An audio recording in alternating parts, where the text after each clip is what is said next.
উপসাগরীয় এলাকায় চলমান যুদ্ধ পরিস্থিতিতে কুয়েতে বসবাসরত প্রবাসী বাংলাদেশিদের জন্য জরুরি বার্তা দিয়েছেন সেখানকার বাংলাদেশ দূতাবাস। কুয়েতে নিযুক্ত বাংলাদেশের রাষ্ট্রদূত মেজর জেনারেল তারেক হোসেন প্রবাসীদের শান্ত ও সতর্ক থাকার জন্য আহ্বান জানান। প্রতিনিধি আল-আমিন রানা জানান, বর্তমানে পরিস্থিতি নিয়ে কুয়েত সরকারের পররাষ্ট্র মন্ত্রণালয়ের সাথে বাংলাদেশের উপপররাষ্ট্রমন্ত্রীর ফোন আলাপের কথাও জানান রাষ্ট্রদূত। সেই সাথে কুয়েত সরকার যেসব পদক্ষেপ নিয়েছে তাকে স্বাগত জানিয়ে রাষ্ট্রদূত কৃতজ্ঞতা প্রকাশ করেন।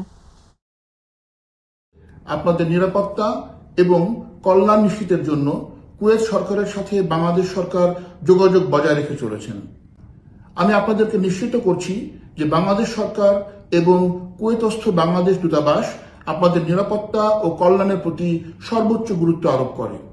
যে সকল বাংলাদেশি ট্রানজিট বিমান যাত্রী ফ্লাইট বাতিল হবার কারণে নিয়মিত বিমান যাত্রা করতে না পেরে কুয়েতে আটকা পড়েছেন, তাদের গন্তব্যে ফেরার জন্য সংশ্লিষ্ট বিমান সংস্থা এবং দূতাবাসের সাথে যোগাযোগ করে তাদের যাত্রার ব্যবস্থা করা হচ্ছে।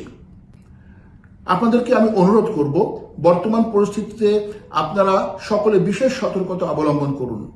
জরুরি প্রয়োজন ছাড়া বাইরে বের হওয়া থেকে বিরত থাকুন। গুজবে কান না দিয়ে কুয়েত সরকারের বিবৃতি ও নির্দেশনা মেনে চলুন। শিশু পর্নোগ্রাফি তৈরির অভিযোগে একজন বাংলাদেশিকে গুরুতর ফেডারেল অভিযোগের মুখোমুখি করার জন্য মালয়েশিয়া সরকারের সহযোগিতায় গ্রেপ্তার করে নিয়ে গেছে FBI। তার নাম মোহাম্মদ জোবাইদুল আমিন। এক প্রতিবেদনে বিষয়টি নিশ্চিত করেছে মালয়েশিয়ার রাষ্ট্রীয় সংবাদ সংস্থা বার্নাবা।